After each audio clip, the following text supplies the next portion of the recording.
Chapter 8. Selim first, his character, massacre of the Shias, war with Persia, conquests in Upper Asia, war with the Mamluks, conquest of Syria and Egypt, Syria and of Egypt, naval preparations.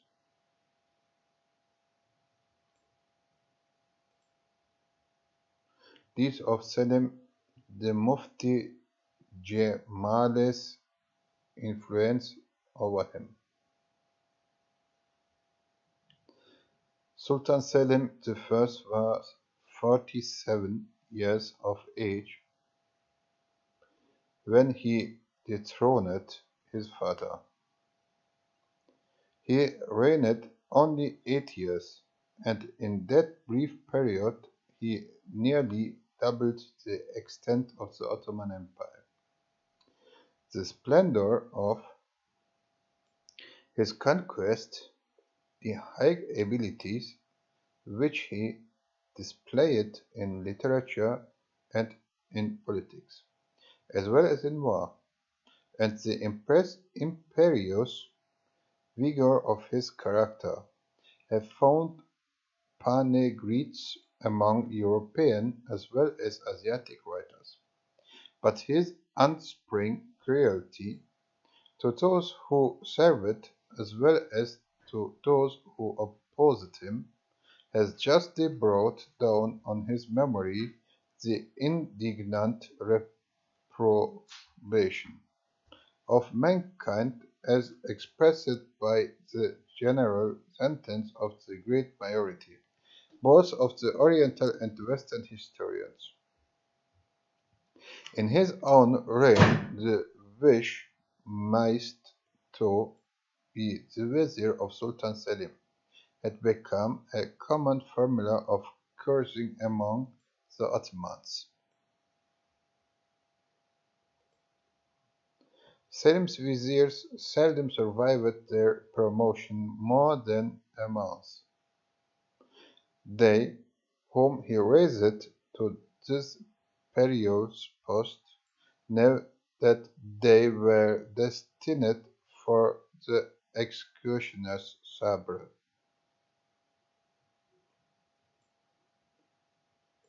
and carried their last wills and testaments with them whenever they entered the Sultan's presence.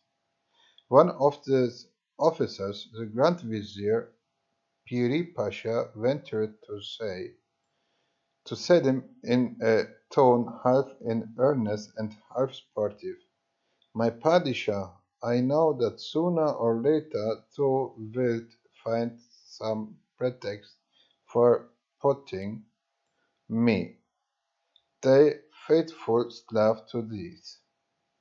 Vouchsafe me, therefore, a short interval during which I may arrange my affairs in this world, and make ready for being sent by thee to the next."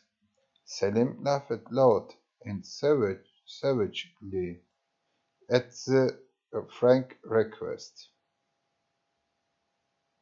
and answered, "I have been thinking for some time of having thee killed, but I have at present no one fit to take thy place, otherwise I would willingly oblige thee." Unsparing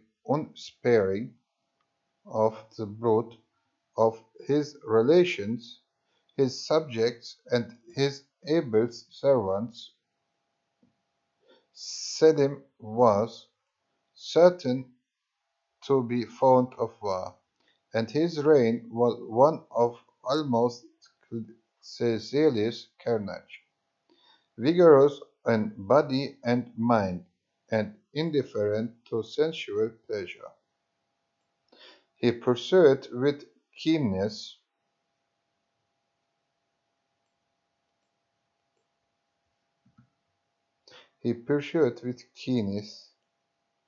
the material pastime of the chase. He devoted all his days to military duties or to hunting. He slept but little, and employed the greater part of the night in literary studies. His favorite volumes were books of history or of Persian poetry. He left a collection of odes written by himself in that language, for which he showed a marked preference. An Italian writer has asserted that Selim, like his grandfather Mohammed, loved to study the exploits of Caesar and Alexander. But the classical histories of those conquerors were unknown in the East, and the Turkish sultan only possessed the oriental romances on their exploits, which are of the same character with the chivalrous legends current in the West respecting Charlemagne and the Knights of the Round Table. Selim showed especial favor and honor to men of learning and promoted many of them to posts of high dignity and importance. He entrusted to the historian Idris the task of organizing the newly conquered province of Kurdistan, and the just Kemal Pashazade accompanied him on his Egyptian expedition as historiographer. Selim was tall in stature, with long body though short limbs. Contrary to the example of his predecessors, he kept his chin close shaven, but he wore enormously large black moustaches, which, with his dense and dark eyebrow, contributed to give him the fierce aspect which impressed with awe all who beheld him. His eyes were large and fiery, and his red complexion showed, according to the report of the Venetian ambassador Foscola, a sanguinary disposition. His pride met with a sharp trial on the very first day of his reign. The Janissaries resolved to force from their new sultans a donative, and draw up in a double lines along the street through which he was expected to pass. They were to clash their arms together when he arrived, as an impressive hint of means which had given him the throne, and of the means which might force him from it. Selim was apprised of their gathering, and indignant of the prospect of thus passing publicly under the yoke of his own soldiers. On the first day of his reign, he avoided the humiliation by riding round in another direction. He dared not, however, refuse the donative, and a distribution larger than had been made on any similar occasion nearly exhausted the treasury. Emboldened by this concession, one of the governors of the smaller departments, a Sanjak Bey, approached the Sultan and asked for an increase of revenue. Selim answered by drawing his sabre and striking the bolt with teacher's heat off on the spot. Selim had acquired the throne by successful rebellion against his father, and he had good reason to dread the jealousy of his brothers, who were in command of some of the best provinces of the empire, and were little likely to give up the imperial heritage without a struggle. 5 of the 8 sons of Bayezid had died in their father's lifetime: Abdullah, Muhammad, Shahin Shah, Alem Shah, and Mahmud. Shahin Shah left a son named Muhammad, and Alem Shah one named Osman. Muhammad left 3: Musa, Orhan, and Amin. Of the 2 surviving brothers of Selim, the eldest, Prince Korkut, was childless. The second, Prince Ahmed, had 4 sons. Selim himself had but a single son, Prince Suleiman. Thus there were 12 princes of the blood of Bayezid alive. At first, Selim's brothers appeared willing to acknowledge him as sultan and accepted the confirmation in their respective governments, which he offered. But Prince Ahmed, who ruled at Amasya, soon showed his design of striving for the throne by occupying the great city of Bursa and levying heavy taxes on the inhabitants. Selim marched instantly into Asia Minor at the head of the powerful army, and sent a fleet of crews along the coast. Ahmed fled before him, and dispatched 2 of his sons to implore assistance from the Persian prince. Shah Ismail. Selim took possession of Bursa, and sent the greater part of his army into winter quarters, encouraged by some of Selim's officers, whom he had gained over. Ahmed renewed the war, and gained several slight and advantages. Selim instantly caused his grand vizier, who was one of the traitors against him, to be strangled, and proceeded to further executions of a more atrocious character. 5 of the young princes, his nephew, were in honorable detention in the houses of some of the chief men of Bursa. The eldest of them, Osman, son of Prince Alem Shah, was 20 years old. The youngest, Muhammad, son of Prince Shahin Shah, was only 7. Selim sent emissaries to approach them, and they were shut up by his orders in one apartment of the palace. On the next morning the sultan's mutes entered to put them to death.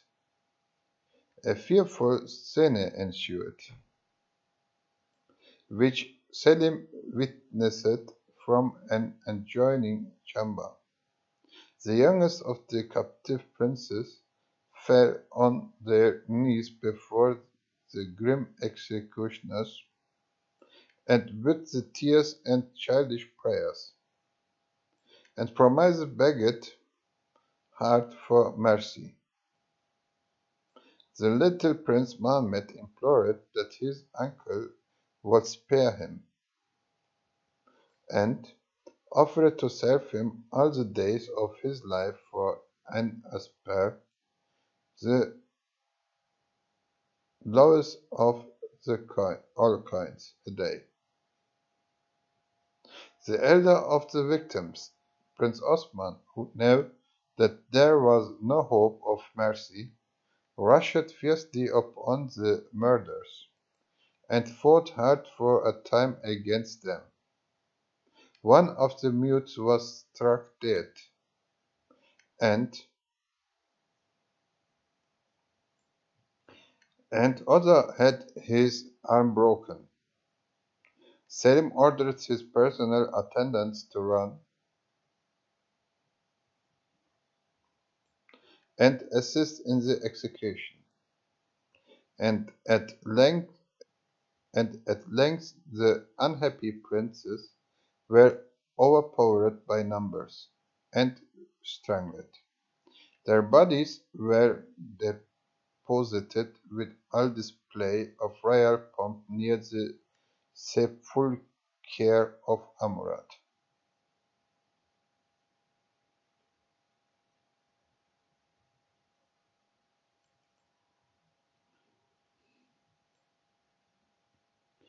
At the tidings of this massacre, Prince Korkut, who had hitherto been quiet in his government of Saruhan, saw clearly what doom was designed for himself. He endeavored to win over the emissaries and prepared for a struggle for life or death with Selim. Selim detected his brother's plan, and without giving any intimation of his discovery or his disperse, he left Bursa under pretense of a great hunting, and then suddenly advanced with 1,000 cavalry into Korkut's province. Korkut fled with a single attendant of the name of Piade. They were pursued and captured. Selim sent an officer named Sinan to announce to his brother that he must die. Sinan arrived in the night at the place where the royal captive was detained, and waking Prince Korkut from sleep, he bade him come forth to it. Korkut demanded a respite of an hour, and employed it in writing a letter in verse to his brother, in which he reproached him with his cruelty. He gave he then gave up his neck to the fatal bowstring. Selim wept abundantly when he read his brother's elegy.